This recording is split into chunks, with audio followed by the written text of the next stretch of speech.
Baiklah, kita akan membicarakan mengenai harga dan keputusan mengenai harga. Masih menyangkut mata kuliah manajemen pemasaran. Lanjutkan ke pertemuan yang terdahulu. Kita bahas pertama-tama mengenai harga dan nilai manfaat produk. Mengenai harga itu sendiri, Coulter dan Armstrong mendefinisikan bahwa price is amount of money charged for a product or service or some of the values that customers exchange for the benefit of having or using the product or service. Jadi harga merupakan sejumlah uang yang dibebankan pada produk atau jasa atau sejumlah nilai manfaat yang didapat oleh pelanggan dari produk atau jasa dan dibeli atau digunakan.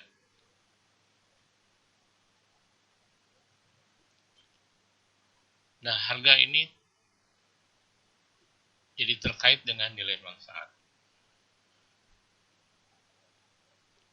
Jadi perusahaan harus meyakinkan nilai manfaat, bukan hanya meyakinkan harga. Jadi tidak selalu harus meyakinkan dengan harga murah, maka konsumen akan membeli. Nah, tidak selalu, karena konsumen tetap akan melihat manfaatnya, bukan hanya harganya.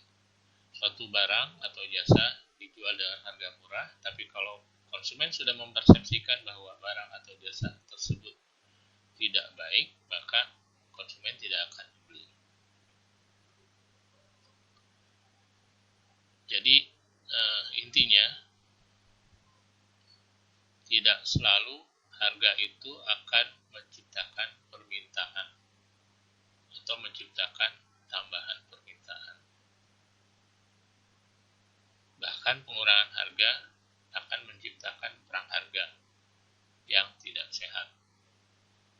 Bahkan dalam kasus-kasus tertentu, kalau kita terus menurunkan harga, perang harga dengan produk-produk lain yang sejenis, maka bisa jadi barang kita bahkan dipersepsikan sebagai barang murahan.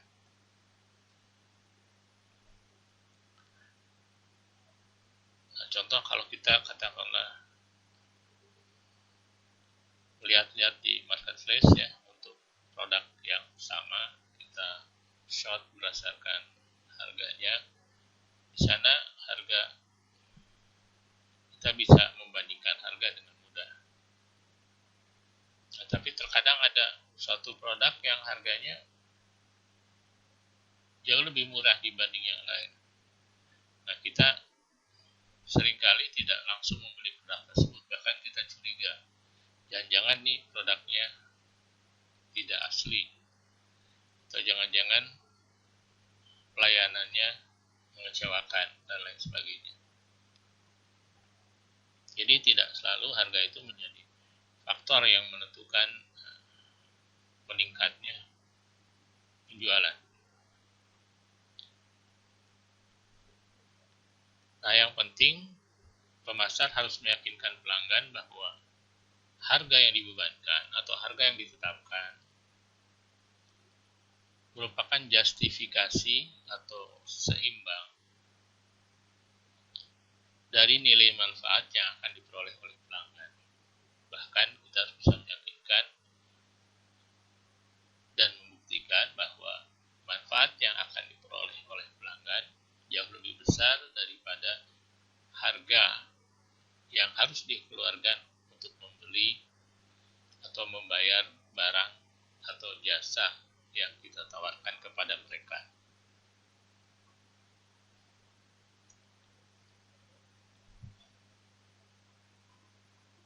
Mengapa menentukan harga itu penting?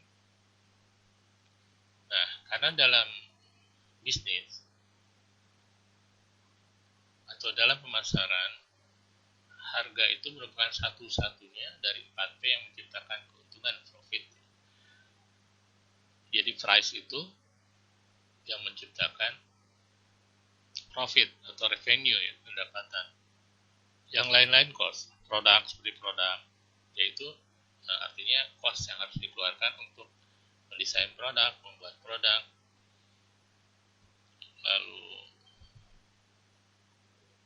promosi, yaitu artinya cost untuk melakukan promosi, berbagai jenis promosi, lalu place, distribusi, dan penempatan barang, itu juga cost. Kita harus membayar untuk distribusi, kita harus membayar atau mengeluarkan biaya untuk para distributor, reseller, retailer dari produk atau jasa kita. Jadi menentukan P itu merupakan hal yang sangat penting karena menentukan keberhasilan atau bahkan keberlangsungan perusahaan.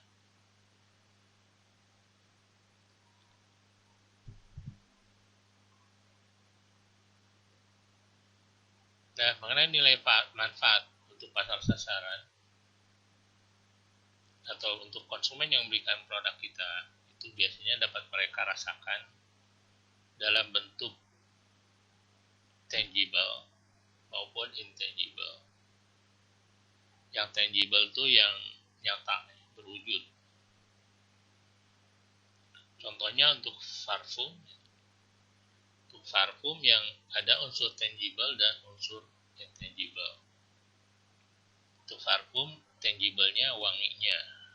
Pertama wanginya, seberapa wangi gitu ya, seberapa kuat wanginya. Lalu kuantitas, isinya, berapa cc, itu menentukan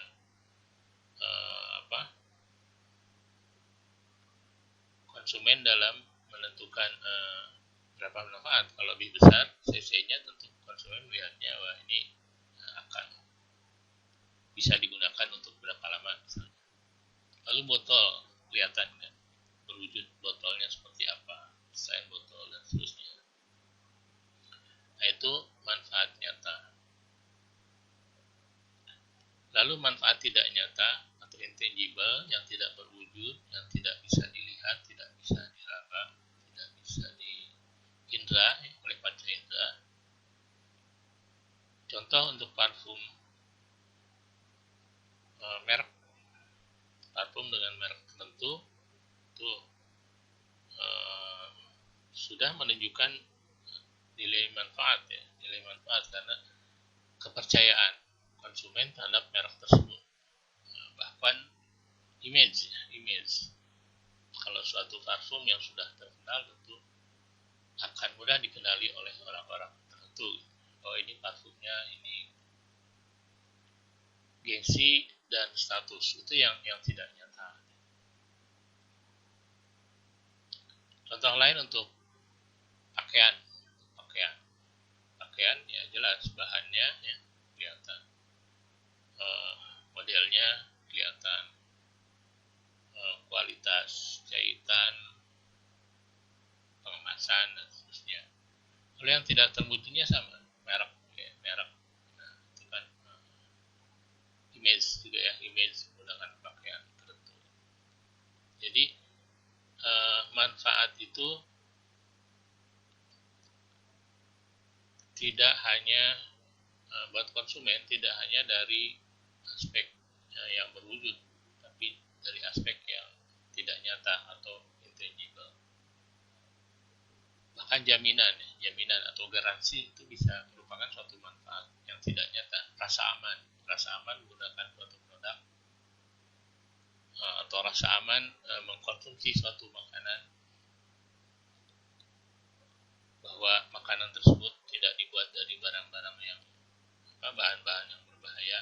Nah, itu satu manfaat juga buat konsumen, manfaat yang tidak kelihatan ya,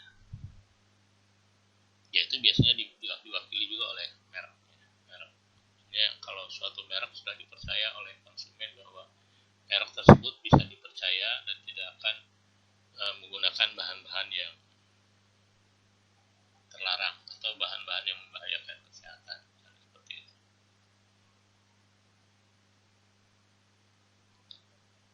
Jadi itu intinya dalam penentuan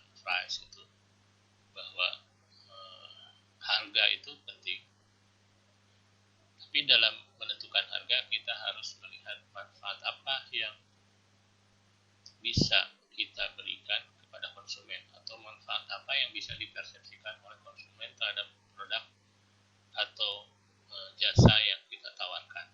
Nah, di mana manfaat itu bisa manfaat yang wujud, ya, yang jelas, bisa diindra, bisa diraba, bisa dirasakan, bisa dilihat, atau manfaat yang intangible, tidak nyata, tidak berwujud. Merek, ya, merek. Makanya merek itu kalau sudah dipercaya oleh masyarakat memiliki nilai ekonomi yang tinggi, merek itu bahkan bisa dijual dengan harga yang jauh lebih besar daripada aset fisik perusahaan itu sendiri.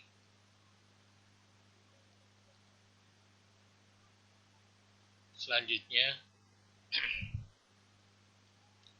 bagaimana kita sebaiknya menentukan harga dari suatu produk atau jasa yang akan kita jual.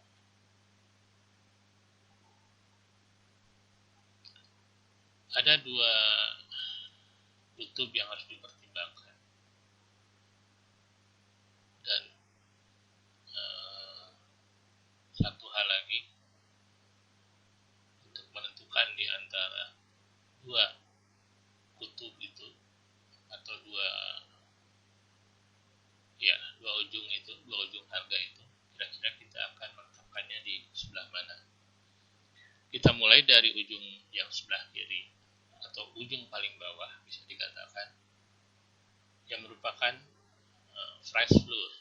Jadi harga dasar, harga yang paling bawah, harga batas bawah. Jadi, kalau kita menentukan harga di bawah batas ini, maka no profits below this price, tidak akan ada untung buat perusahaan. Jadi ini batas bawah. Dan tentu tidak, secara normal tidak akan ada perusahaan yang akan menjual produknya di bawah batas bawah ini. Nah, batas bawah ini apa?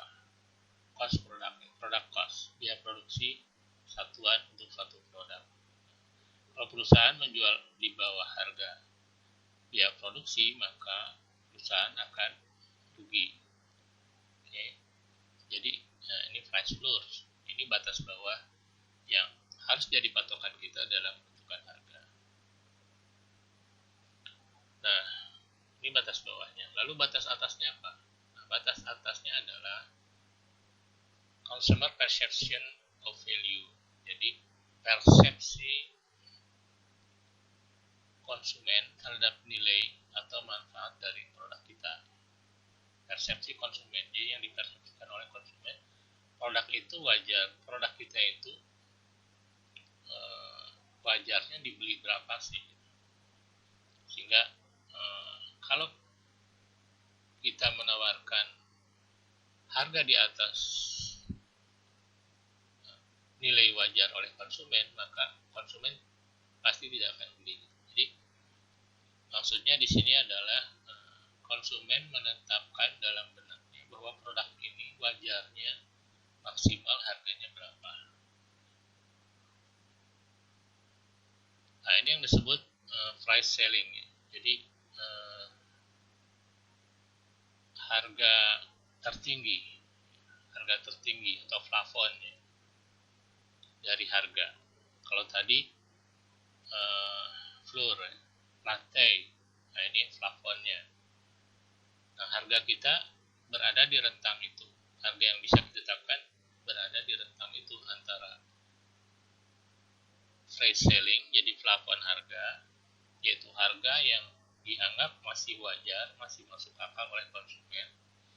Itu adalah batas atasnya, dan batas bawahnya adalah biaya produksi. Nah, di mana diasumsikan bahwa jika kita menentukan harga produk atau jasa kita di atas price selling ini, tidak akan ada permintaan, tidak akan ada orang yang beli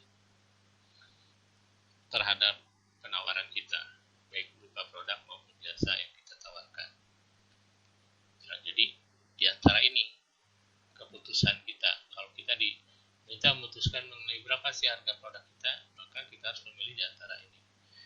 kalau di bawah price floor atau biaya produksi, maka ya kita sama dengan menyuruh perusahaan untuk berhentikan, karena perusahaan akan merugi. Lalu kalau kita menyarankan untuk menjual di atas harga selling price atau price selling, maka kita sama juga menyuruh perusahaan untuk tidak bisa menjual, karena jika kita menawarkan di atas harga tersebut, tidak akan ada orang yang mau untuk membeli penawaran kita. Nah, lalu di antara ini kita di mana? Apakah mendekati price selling atau di tengah-tengahnya, atau agak kurang sini, atau bahkan mendekati price floor? Otomatis semakin mendekati price floor, maka keuntungan kita semakin sedikit.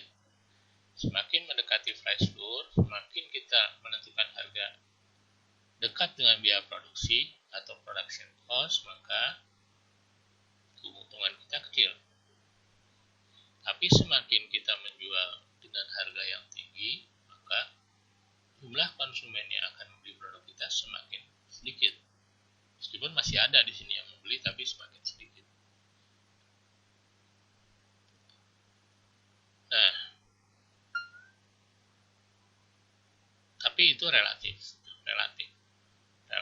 dan itu ditentukan oleh faktor lain. Nah, faktor lain itu apa? Yaitu competition and other external factors. Jadi faktor kompetisi, persaingan, dan faktor-faktor eksternal lainnya. Itu yang menentukan di mana harga yang wajar yang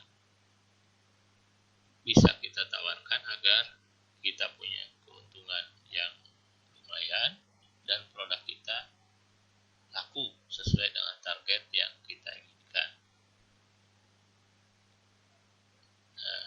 Faktor-faktor ini, competition and other external factor, antara lain kompetitor strategis. Jadi strategi kompetitor apakah misalnya kompetitor itu ingin meningkatkan market share-nya. Meningkat market share-nya artinya dia ingin agar penjualannya meningkat, agar produknya lebih dikenal, seperti itu, dengan mengurangi keuntungannya. Artinya dia menjual dengan harga yang relatif murah. Nah, kalau kita menghadapi para kompetitor yang strategi seperti itu, apalagi misalnya market share mereka cukup besar, maka ya mau tidak mau kita tidak bisa, ya harus mengikuti harga mereka atau mendekati harga mereka. Tidak bisa harga kita jauh di atas harga mereka, karena kalau seperti itu, maka konsumen pasti akan memilih produk dari kompetitor. Ya, termasuk strategi harga mereka, ya, objektif mereka, dan seterusnya, marketing mixnya, ya, produk mereka seperti apa. Kalau produk mereka hampir mirip dengan kita, ya otomatis kita harus mendekati harga mereka. Kecuali kalau produk mereka, katakanlah mereka harganya lebih murah, tapi produk mereka kualitasnya di bawah produk kita, ya, kita bisa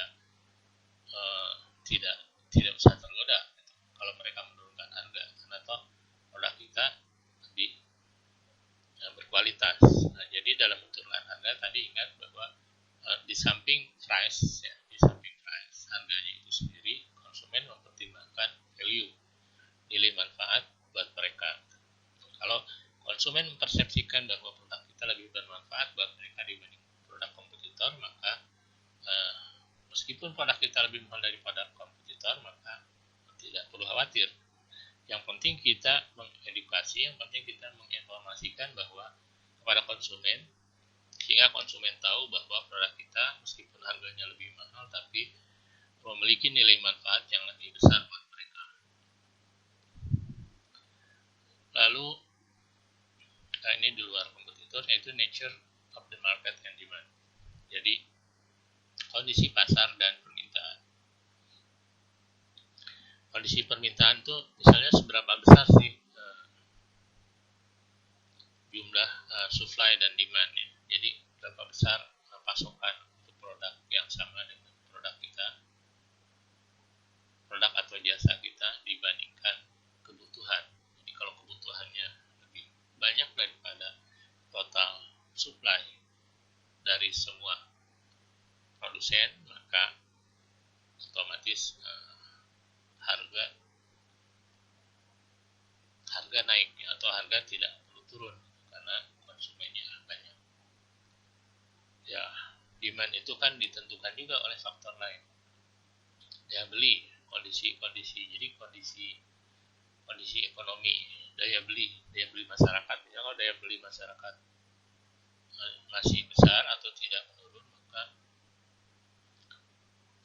diharapkan tentunya demand-nya juga tidak menurun, permintaan terhadap produknya tidak menurun. Tapi kalau misalnya pendapatan masyarakat menurun seperti kondisi sekarang misalnya, maka otomatis permintaan terhadap produk atau jasa yang kita tawarkan juga mungkin menurun.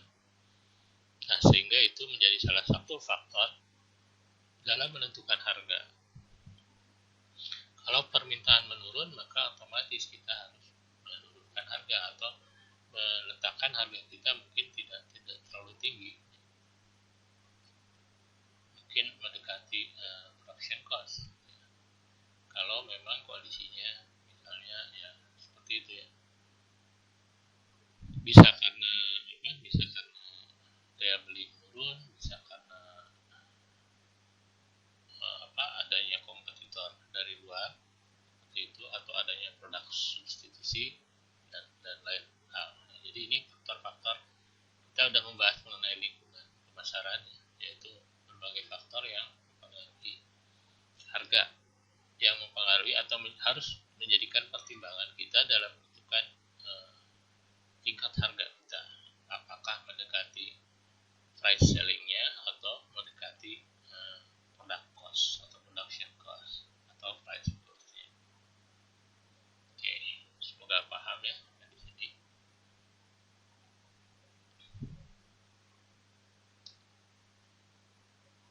Jadi tadi faktor yang mempengaruhi harga itu ya di tengah itu ya, internal faktor. Ada internal faktor, ada eksternal faktor. Kalau internal faktor tergantung dari marketing objektif perusahaan. Marketing objektif perusahaan itu misalnya seperti ini. Misalnya perusahaan marketing objektif dari produk A itu adalah untuk market penetration, penetrasi pasar. Artinya memperluas pasar, memperluas market share. Yang penting dikenal dulu oleh pasar. Nah, maka jika marketing objektifnya seperti itu, maka perusahaan yang jadi target perusahaan adalah penjualan yang sebanyak-banyaknya. Dan kadang-kadang ini ditunjang dengan strateginya adalah dengan menurunkan harga. Jadi ini faktor internal yang bisa menentukan harga. Jadi kalau perusahaan ingin yang penting pasar dikuasai dulu, meskipun keuntungan dalam jangka pendek menurun, ya maka harga kita tentunya harus relatif rendah. Tapi kalau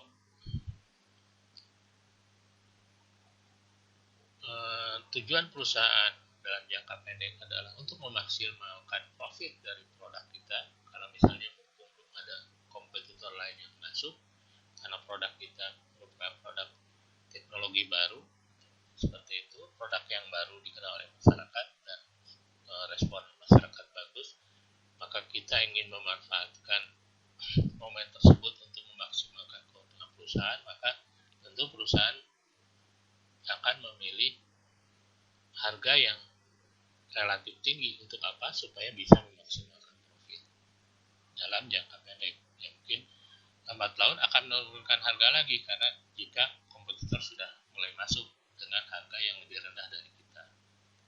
Jadi marketing objektif menentukan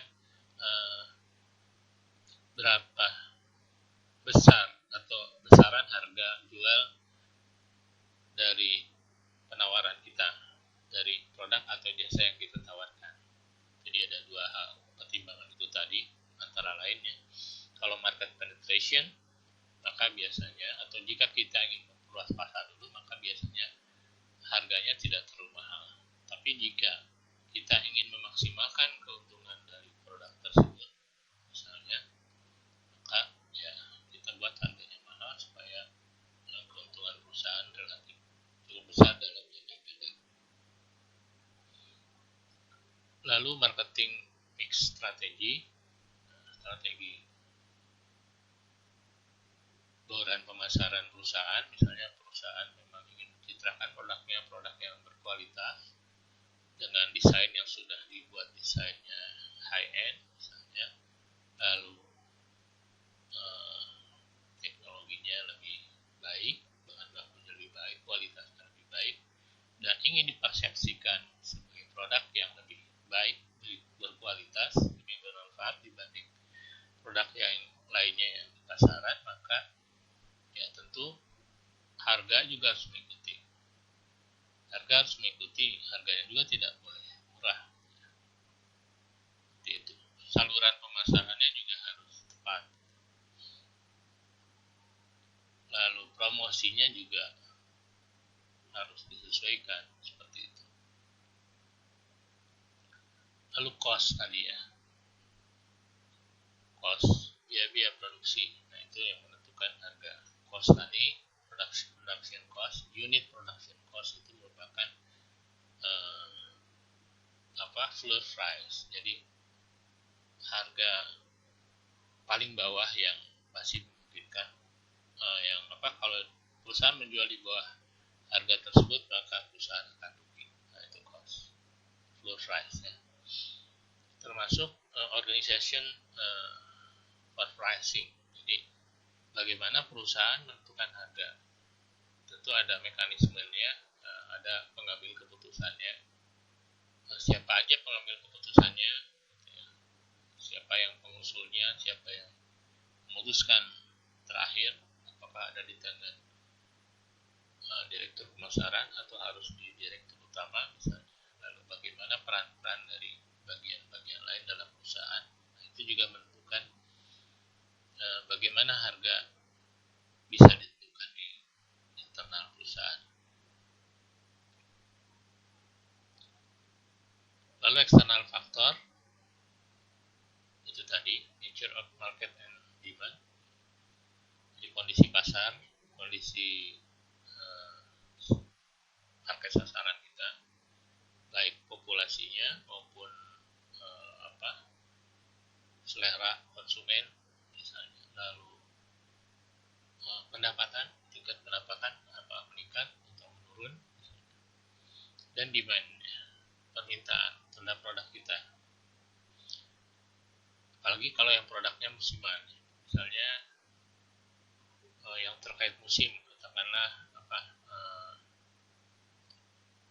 makanan yang laku hanya di musim panas, atau makanan yang laku keras di musim dingin, atau misalnya pakaian yang laku di musim dingin atau musim hujan, ya, jas hujan atau jaket, ya, seperti itu. Nah, tentu itu menentukan demand. Lalu tadi competition, tingkat kompetisinya, apakah kompetitor kita sangat banyak. Lalu kondisi kompetisinya, apakah pure competition atau monopolistic competition atau oligopoly atau monopoli. Kalau monopoli berarti nggak ada kompetitor. Kalau pure competition berarti banyak sekali kompetitornya dan produknya hampir sama dengan produk kita. Atau hal-hal lainnya.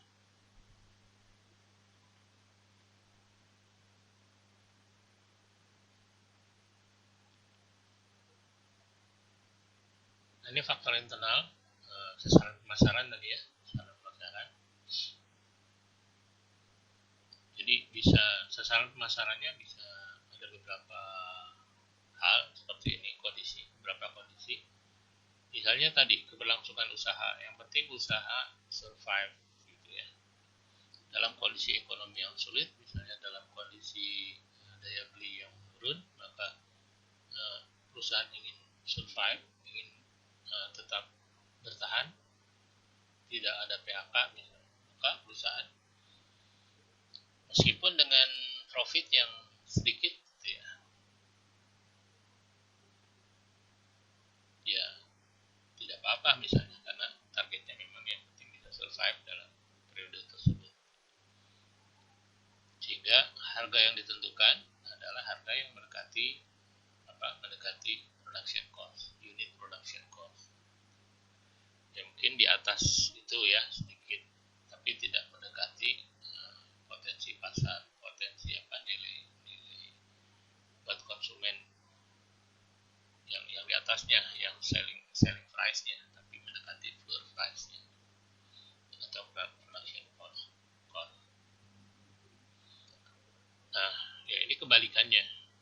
Jika perusahaan misalnya baru mengeluarkan produk dan sukses dan belum ada kompetitor pada saat itu, jika perusahaan ingin memaksimalkan keuntungan saat ini atau pada saat ekonomi booming, di mana supply masih sedikit sementara demand-nya besar, maka perusahaan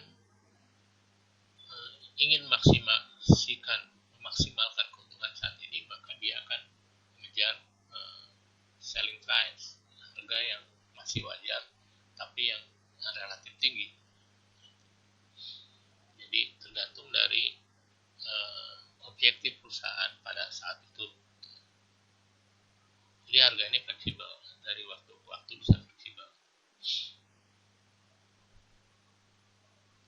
Lalu yang ini kepemimpinan pasar. Nah, jadi jika perusahaan ingin menguasai pasar secara mayoritas, katakanlah dari 100% membeli produk A di Indonesia atau di suatu kota, maka kita ingin yang membeli produk kita itu 70%, berarti market share-nya 70%. Atau sekarang kita baru 40%, tapi kita ingin melewati 50%, menjadi 60%. Nah, biasanya untuk meningkatkan market share, meningkatkan peran kepemimpinan di pasar, yaitu dengan menurunkan harga, antara lain dengan menurunkan harga. Selain bisa juga dengan promosi yang gencar, tapi antara lain dengan menurunkan harga melalui misalnya promosi, diskon, promosi dan seterusnya. Lalu hal yang lain yang jadi pertimbangan kesetiaan pelanggan. Kesetiaan pelanggan ini artinya bagaimana tingkat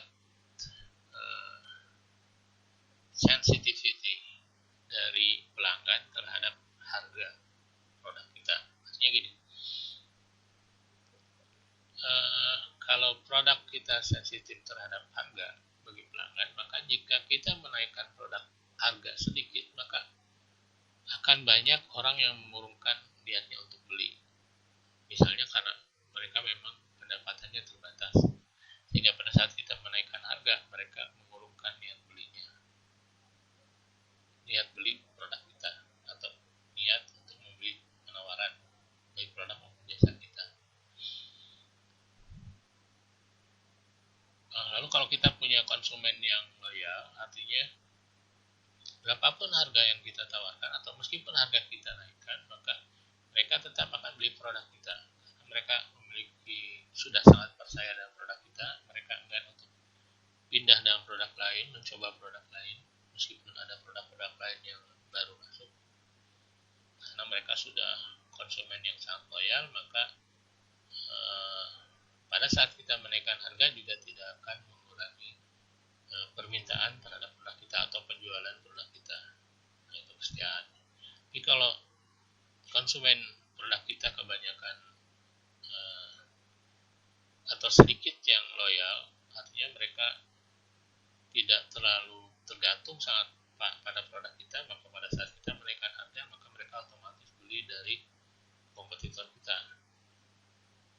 Kebalikannya, jika kita menurunkan harga, maka mereka akan membeli dari kita dan pindah dari kompetitor mereka. Nah, itu maksud kesetiaan pelanggan di sini seperti ini. Jadi bisa aja kesetiaan mereka terhadap produk mereka yang selama ini mereka beli rendah, maka pada saat kita menurunkan harga, mereka akan otomatis pindah memilih produk kita. Yang kedua, ingin menarik perhatian pelanggan, biasanya dengan promosi-promosi, diskon, misalnya diskon menjelang hari raya, menjelang Ramadan, atau menjelang kemerdekaan, menjelang akhir tahun, dan seterusnya. Lalu untuk diperhitungkan dalam persaingan, diperhitungkan atau menghentikan persaingan, misalnya seperti ini. Produk kita merupakan produk yang menguasai pasar, market share-nya besar, memimpin pasar, selama ini memimpin pasar, dan sebagian besar konsumen memilih produk kita. Lalu tiba-tiba ada pesaing baru yang baru mulai, tentu dengan skala produksi yang masih rendah, sehingga biaya produksi mereka per unitnya besar, karena produksinya masih sedikit dan mereka masih belajar. Tentu mereka akan menawarkan dengan harga yang relatif lebih mahal dari kita, karena memang biaya produksi mereka tinggi. Nah, untuk menghentikan para pesaing seperti itu, biasanya perusahaan menurunkan harga supaya apa? Supaya pesaing yang baru datang tersebut tidak bisa bersaing dengan produk kita, tidak bisa atau mereka, supaya produk kita di bawah harga mereka, sehingga otomatis produk mereka tidak laku.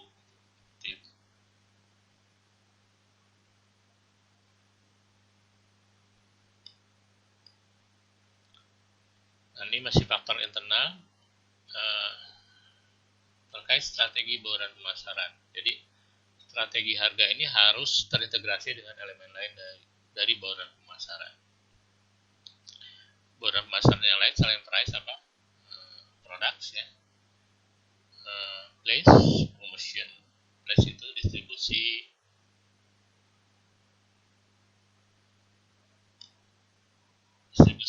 place itu ya. Jadi misalnya dengan distribusi, contohnya kita harus perhatikan juga tingkat harga yang kita tentukan,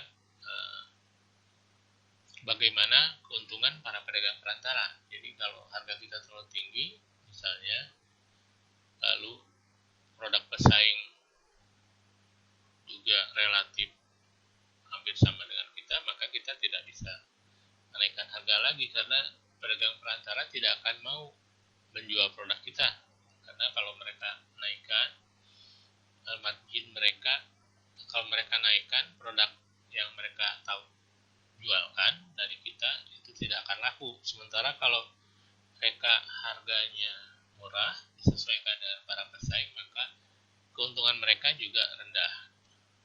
Nah, itu jadi kita perhatikan dalam menentukan harga ini, jangan hanya harga tadi, harga apa?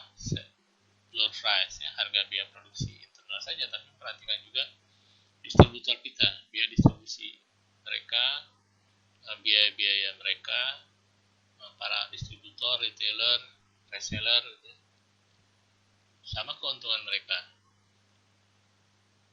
Seperti itu. Lalu untuk promosi juga contohnya positioning, dan positioningnya adalah produk kita produk yang hemat dan berkualitas. Misalnya positioningnya seperti itu, maka otomatis harga kita dengan produk yang lain yang kualitasnya sama dengan yang kita tawarkan itu harus lebih murah. Seperti itu. Jadi harus sesuai dengan positioningnya. Kecuali kalau positioningnya adalah produk kita berkualitas dan produk yang berkualitas kualitas, tapi kita tidak menekankan murahnya gitu ya, kayak apa kita lebih murah dari mereka supaya dipersepsikan kualitasnya memang lebih baik dari produk kompetitor. Lalu kita juga harus perhatikan produk.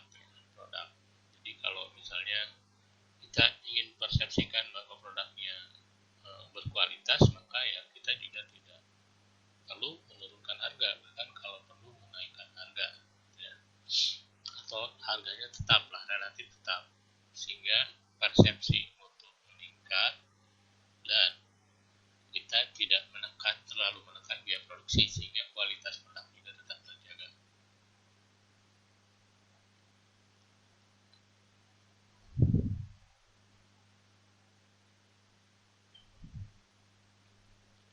Nah, faktor internal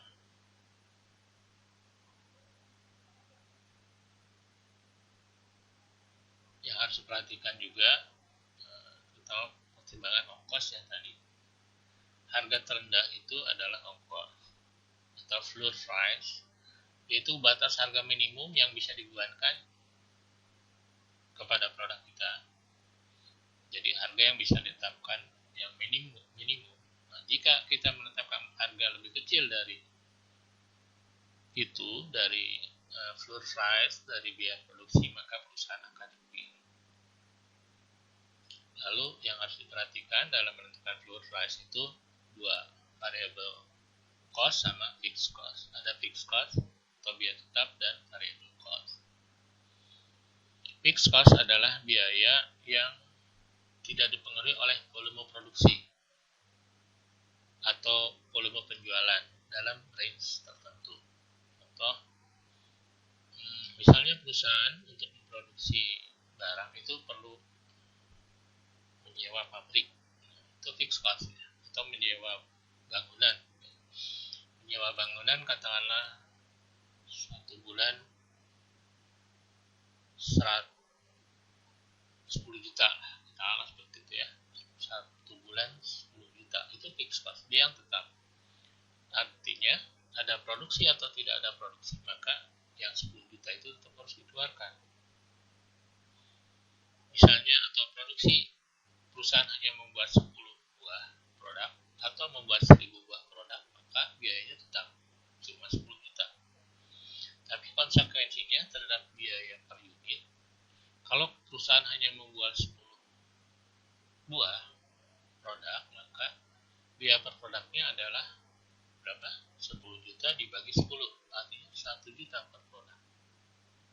Tapi kalau perusahaan bisa menjual 1000 produk, maka biaya produksinya berapa? Kalau 10 juta dibagi 1000 berarti cuma 10.000. Nah, bisa dibandingkan kan? Fixed cost per unitnya kalau membuat cuma 10 itu biaya per unitnya 1 juta. Fixed costnya elemen biaya yang tetapnya per unit. Tapi kalau membuat 1000 cuma 10.000. Ini jauh sekali ya. Apalagi kalau bisa membuat 10.000 cuma 1.000 elemen biaya costnya per unit. Nah, yang kedua adalah biaya variable atau variable cost. Nah, variable cost ini relatif tidak berubah terhadap volume produksi. Jadi contohnya misalnya biaya bahan baku. Bahan baku membuat kaos, katakanlah kita jualan kaos, untuk 1 buah kaos itu 1 meter. Untuk 2 buah kaos 2 meter, 3 buah kaos 3 meter. Tapi tetap biaya bahan baku per unit adalah biaya membeli bahan 1 meter, katakanlah 10.000 lah per meter gitu ya. Maka biayanya tetap 10.000. Kalau kita produksi 1000, kita produksi 10 biji, sama. Biaya per unitnya sama. Yang ya ini totalnya, total jumlah dari biaya tetap dan biaya variabel. Nah, jadi ini ya. Jadi kadang ada perusahaan yang dia mengejar volume dengan menurunkan harga lebih dulu dengan harapan apa? Dengan harapan setelah volume penjualannya tinggi. Nah, ini terutama untuk perusahaan-perusahaan yang memiliki fixed cost-nya besar, maka dia akan mengejar volume. Supaya apa? Supaya biaya fixed cost per unitnya itu kecil. Setelah biaya unit fixed cost per unit kecil, maka otomatis biaya total cost per unit juga kecil, sehingga dia bisa menurunkan biaya produksi. Nah, ini kenapa perusahaan-perusahaan yang sudah besar, yang volume produksinya atau volume penjualannya sudah besar, itu agak susah disaingi oleh produk-produk baru yang volume produksinya masih sedikit atau volume penjualannya masih sedikit. Terutama jika biaya tetapnya atau fixed cost-nya tinggi. Lalu faktor internal lain yaitu pertimbangan organisasi. Nah, ini juga yang menentukan ya, siapa yang menentukan di sini. Yang menentukan organisasi kan belum tentu bagian pemasaran yang menentukan 100% kan. Ya tentu keputusan akhir mungkin bisa saja di direktur utama kan. Lalu atau apakah ada bagian khusus tim yang menentukan harga, atau bagaimana pengaruh manajer penjualan, keuangan, produksi, karena masing-masing punya kepentingan KPI ya, KPI masing-masing. Kalau produksi mungkin dia tidak ingin harganya terlalu mepet ya, karena dia akan ditarget, kalau harganya terlalu murah, dia akan ditarget untuk biaya produksinya murah, sehingga otomatis biaya